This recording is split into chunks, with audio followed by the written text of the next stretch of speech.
میری جبین عقیدت سلام کہتی ہے، قبول ہو تو محبت سلام کہتی ہے۔ حسن راشد کی ادبی دنیا میں ہم آپ کا استقبال کرتے ہیں۔ آج اتوار کا دن ہے اور ہر اتوار کے دن آپ بے صبری سے اپنا انتظار کرتے ہیں، پسندیدہ کالم سننے کے لیے بے چین اور بے قرار رہتے ہیں، یعنی لندن ڈائری، جو اخبار مشرق میں لگاتار 11 سال سے شائع ہوتا چلا آ رہا ہے۔ آپ سب اچھی طرح سے جانتے ہیں، میں ان کے لیے پڑھتا ہوں جو لوگ اردو لکھنا پڑھنا نہیں جانتے ہیں۔ تو دوستو، پیش خدمت ہے آپ کا پسندیدہ کالم لندن ڈائری، کالم نگار فہیم اختر، لندن برطانیہ۔ آج کا عنوان انہوں نے دیا ہے کمرشل مشاعرے۔ میں ایک عرصے سے ذہنی طور سے اس تک دو میں تھا کہ کسی طرح فرصت سے آج کل کے مشاعروں کے بارے میں چند دلچسپ حقائق کا انکشاف کروں۔ حقیقتاً دنیا کے اتنے موضوعات و مسائل ہیں کہ مشاعرے کے حوالے سے لوگوں سے بات تو ہوتی ہے، تاہم باقاعدگی سے اس پر کوئی تفصیلی گفتگو نہیں ہو پاتی۔ پھر سوچا کہ آخر کیوں نہ دنیا بھر میں بکثرت ہونے والے مشاعروں کی رسم و تہذیب اور معائب و محاسن پر اردو زبان و بیان کے حوالے سے کسی بحث کی پیش رفت کی جائے۔ شاعری اردو زبان کی وہ مرغوب صنف ہے جس سے ہر عمر، مذہب اور زبان کے بولنے والے دلچسپی رکھتے ہیں۔ دنیا میں تقریباً سبھی اہل قلم اپنی زبان میں صفحے شعر و فن میں خامہ فرسائی کرتے ہیں، جن میں ایسے بھی صاحب سخن ہیں جو اپنے گرد و پیش کے سیاسی اور سماجی مسائل کو اپنا موضوع سخن بناتے ہیں، جو نہ صرف حسن و عشق بلکہ سماجی ظلم و جبر اور ناانصافیوں کے خلاف سیاسی احتجاج کو بھی اپنا موضوع سخن قرار دیتے ہیں۔ اس میں کوئی شک نہیں کہ اردو شاعری عصر حاضر کے تمام اردو زبان کے شائقین میں مقبول ہے۔ ہندوستان و پاکستان کے علاوہ برطانیہ، امریکہ، کینیڈا، یورپ، ترکی، مشرق وسطیٰ سمیت نیپال، بنگلہ دیش وغیرہ ممالک میں بھی اردو شعر و سخن کی پذیرائی ہوتی ہے، جو اردو زبان کے فروغ و مقبولیت کی بجا طور پر ضامن ہے۔ اردو کے نوآباد ملکوں میں برطانیہ ایک ایسا ملک ہے جسے ایک عرصے تک اردو کا تیسرا مرکز کہا جاتا رہا ہے۔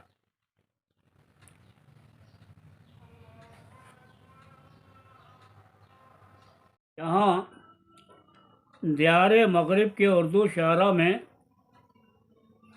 سامی فاروقی، اکبر حیدرآبادی، خالد یوسف، رفعت شمیم، ڈاکٹر عبدالغفار اعظم، ڈاکٹر جمال سوری، باسط کانپوری، فاروق حیدر، غالب ماجدی وغیرہ ایسے اہم نام ہیں جو تعارف کے محتاج نہیں۔ اردو زبان کے فروغ اور اس کی شناخت میں ان کا یقیناً قابل قدر حصہ رہا ہے۔ افسوس کہ ان میں سے چند ادیب اور شاعر رفتہ رفتہ ہم سب سے ہمیشہ کے لیے بچھڑ گئے، جس کے سبب مشاعروں کی رونق ماند پڑ گئی۔ تاہم اب بھی مشاعروں کا سلسلہ ہنوز جاری و ساری ہے، لیکن مجھے یہ کہتے ہوئے دکھ ہوتا ہے کہ مجموعی طور پر شرکائے مشاعرہ کی تعمیری، تہذیبی اور ثقافتی قدریں مبتذل ہو کر دم توڑ گئی ہیں۔ مہذب انداز سے داد و ستائش کی بجائے سوقیانہ لب و لہجے میں تالیوں کے ساتھ واہ واہ کا طوفان بدتمیزی اکثر دیکھنے سننے میں آتا ہے، اور ہمارے اردو کے نوسکھئے نوجوان تو اب سیٹی بجا کر بھی داد دینے سے باز نہیں آتے۔ سچ پوچھیے تو میں حتی الامکان اسی خوف سے مشاعرے میں شریک ہونے سے اکثر گریز کرتا ہوں۔ بلا شبہ برصغیر پاک ہند کے علاوہ دنیا بھر کے چند دیگر ممالک میں بھی آج ہماری اردو شاعری اردو زبان کے شائقین کی ثقافت کا ایک اہم حصہ بن چکی ہے۔ اردو کے کئی معروف شعراء کے اشعار آج بھی لوگ گنگناتے ہیں اور محظوظ ہوتے ہیں، جن میں میر تقی میر، مرزا غالب، ابراہیم ذوق، داغ دہلوی، میر انیس، میر دبیر، علامہ اقبال، جوش ملیح آبادی اور کئی مقتدر شعراء ہیں جن کا کلام آج تک لوگ پڑھتے اور سر دھنتے ہیں، اور دنیا بھر کے اخباروں اور اردو رسالوں میں ان کی شعری تخلیقات منظر عام پر گاہے بگاہے نمایاں ہوتی رہتی ہیں۔ لیکن افسوس ہے کہ اب اردو شاعری نے بڑی حد تک کمرشل صورت اختیار کر لی ہے، یعنی شعراء کو منہ مانگی اجرت دے کر مشاعرے میں بلایا جاتا ہے، بالکل اسی طرح جس طرح کسی مزدور کو اس کی محنت کے صلے میں اس کی اجرت دی جاتی ہے، اور طرح اس پر یہ کہ سننے والے حضرات داد دینے کی بجائے تالی اور سیٹی بجا بجا کر شاعر کی پذیرائی کرتے ہیں۔ حیرت تو یہ سن کر ہوتی ہے کہ جب دبئی میں چند بڑی بڑی ایونٹ کمپنیوں نے مشاعرے کرانے کی بدعت اختیار کی تو بجناب پھر کیا تھا، مراسیوں سے لے کر متعاشروں کا ایک غفیر دبئی مال کمانے کی غرض سے باہر نکل پڑا، جس کی ایک مثال حال ہی میں دیکھنے کو ملی، جہاں چند شعراء کے ساتھ ایک غیر ملکی خواتین شاعرہ کو بھی بلا کر مشاعرے میں پڑھوایا گیا، اور داد دینے والے نوجوانوں نے سخن فہمی کی بجائے شاعرہ کی خوبصورت شکل پر سیٹیوں اور بے ہنگم جملوں سے خراج تحسین پیش کیا۔ اس پر سونے پر سہاگا یہ کہ دوسرے دن سوشل میڈیا پر ایونٹ منیجر اور ایک غیر ملکی شاعرہ کو دبئی کے کلب میں شیش پیتے پایا گیا، جس کی مختلف تصویریں اور حرکات و سکنات کی نمائش لوگوں کی زینت نگاہ بن گئی۔ اسی دوران ایک اور ایونٹ منیجر کا فون آیا، جنہوں نے دبئی مشاعرے کی روایات سنائی اور تفصیل سے بتایا کہ دبئی میں کمرشل مشاعرے کا زور دار رواج پا رہا ہے، اور ہر سال 2-3 گروپ اسی انداز سے مشاعرے منعقد کروا رہے ہیں، جن میں وہ کسی حسین اور جمیل عورت کو مدعو کرتے اور انجام کار خاصے روپے بٹور لیتے۔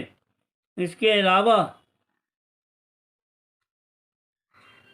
مدعو شعراء کو منتظمین کی جانب سے ہوائی سفر کا ٹکٹ اور بھاری بھرکم لفافہ بھی عطا کیا جاتا ہے، چنانچہ جس سے اس بدعت کا اندازہ ہوتا ہے کہ اب مشاعرہ کسی حد تک کمرشل روپ دھار چکا ہے۔ در حقیقت مجھے اس بات کا تجربہ 2006 میں ہوا، جب ہمارے ایک ہندوستانی دوست نے ایک ایکٹر نما شاعر کو لندن میں بلانے کی گزارش کی۔ میرے دوست نے فرمایا کہ حضرت کو لندن جا کر اپنے شعر و سخن سے مال و زر کمانے کی شدید خواہش ہے۔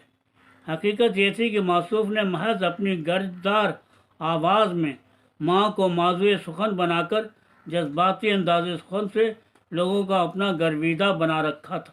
خیر، ہماری شامت کہ ہم نے انہیں بلا لیا، اور مشاعرے کے بعد جب ایک لفافے میں ڈنر کے بعد جو رقم فون کی شکل میں پیش کی تو وہ قبلہ آپے سے باہر ہو گئے اور انہوں نے اپنی کرخت آواز میں کہا کہ آپ نے ہماری بے عزتی کی۔ ڈنر پر موجود کمیٹی کے ممبران کے علاوہ باقی مہمانان گرامی سب کچھ دیکھ کر سخت حیران ہو گئے۔ بس پھر کیا تھا، آنن فانن میں شاعر اعظم نے اب اپنی گرجدار آواز کا استعمال کیا اور یوں لب کشائی کی کہ آپ جب تک ہمیں 1,00,000 روپے نہیں دیں گے ہم اس ریسٹوران سے نہیں اٹھنے والے، ہم یہیں ستیہ گرہ کر دیں گے۔ یہ سنتے ہی ہمارے تو ہاتھ پاؤں پھول گئے۔ زندگی میں پہلی بار اس نوع کے المیے سے دوچار ہونے کا حادثہ پیش آیا تھا۔ مرتے کیا نہ کرتے، فوراً ہم سب کمیٹی کے ممبر للک کہیں دور سر جوڑ کر مشورے میں جٹ گئے۔ بدنامی اور رسوائی سے بچنے کے لیے اردو اور اردو کے مشاعرے کی لاج رکھنا ہی بہتر سمجھا اور مدعو شاعر اعظم کو ان کی منہ مانگی اجرت دے کر جان چھڑائی۔ اگر دیکھا جائے تو مشاعرے کا معیار اب زوال پذیر نظر آ رہا ہے، یعنی اتنے شعراء اب شاعری میں گل افشانی فرما رہے ہیں کہ سمجھ میں یہی نہیں آ رہا کہ اس بھیڑ میں کون صحیح معنوں میں شاعر ہے۔ اب تو عام طور سے سنجیدہ اور معیاری شاعری کا فقدان ہی نظر آتا ہے۔ سامعین کی اچھی خاصی تعداد شاعری سمجھنے کے بجائے خواتین شاعرات کی بے سر پیر کی شاعری پر مر مٹی دکھائی دیتے۔ یوں کہیے تخیل سرے سے ناپید ہے، محض الفاظ بندی کو ترجیح دی جاتی۔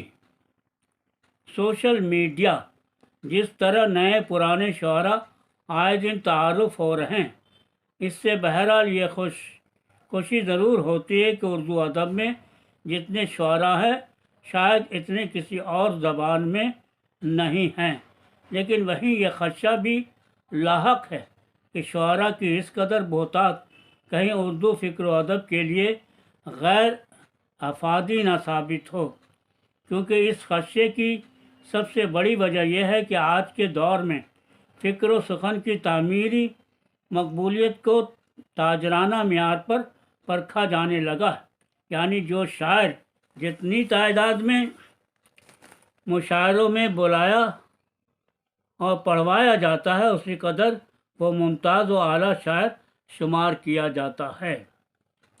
ہمارے بہت سے اچھے شاعر بدقسمتی سے اس کمرشل مرض میں مبتلا نظر آتے ہیں۔ ایک محترم شاعر جو اپنے آپ کو استاد الشعراء کے منصب پر فائز سمجھتے ہیں، ان کے شعر و سخن کے تاجرانہ رویے کا یہ حال ہے کہ جہاں کسی موٹی آسامی کو مشاعرے میں براجمان دیکھتے ہیں تو جھٹ سے مشین کی طرح اس کی شان میں کچھ اشعار ڈھال دیتے ہیں اور ان کو بصد فخر و مباحث پیش کرتے ہیں۔ اس طرح ان کی سخن گوئی کی دھاک ان کے شاگردوں کے دلوں پر بآسانی مسلط ہو جاتی۔ بہی صورت کچھ جلب منعقد گنجائش بھی نکل آتی۔ یہی اردو شاعری کا ابتذال ہے۔ اس کماش کے استاد الشعراء اپنی موزونی طبع کے ذریعے شاعری کو مشینی کل پرزوں میں تبدیل کر دیتے ہیں اور پھر اپنے کمرشل فائدے کی خاطر اپنے میکانیکی طرز سخن کے سبب وقتی نام و نمود کے پیش نظر رفتہ رفتہ شعر کے تخلیقی عمل سے بے بہرہ ہو کر دم توڑ دیتے ہیں۔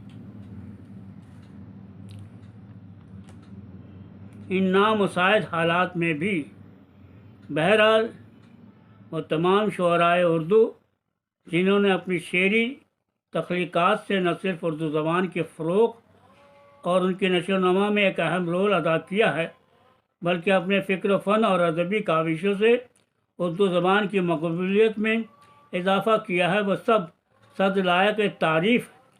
تاہم اگر کمرشل مشاعروں کی یہی صارفانہ روش قائم رہی تو اردو کے صحت مند تعمیری مستقبل کے لیے یہ بدشگونی ثابت ہوگی۔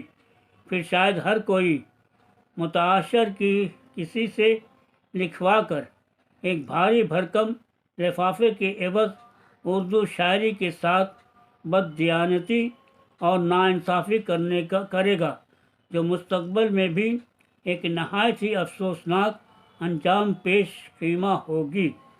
تو دوستو، ابھی آپ اسم راشد کے ادبی دنیا میں اپنا پسندیدہ کالم جی ہاں لندن ڈائری سن رہے تھے، جو اخبار مشرق میں لگاتار 11 سال سے شائع ہوتا آ رہا ہے۔ آپ لوگ پڑھتے آ رہے ہیں اور میں صرف ان کے لیے پڑھتا ہوں جو لوگ اردو لکھنا پڑھنا نہیں جانتے۔ تو اجازت دیجیے، ہم پھر ملتے ہیں آپ کے اسی پروگرام میں جس کا نام ہے اسم راشد کی ادبی دنیا۔ اللہ حافظ۔ پھر انشاءاللہ اگلے سنڈے کو لے کر کے آؤں گا، اگر زندگی رہی تو، آپ کے لیے لندن ڈائری، جس کی آپ متمنی رہتے ہیں۔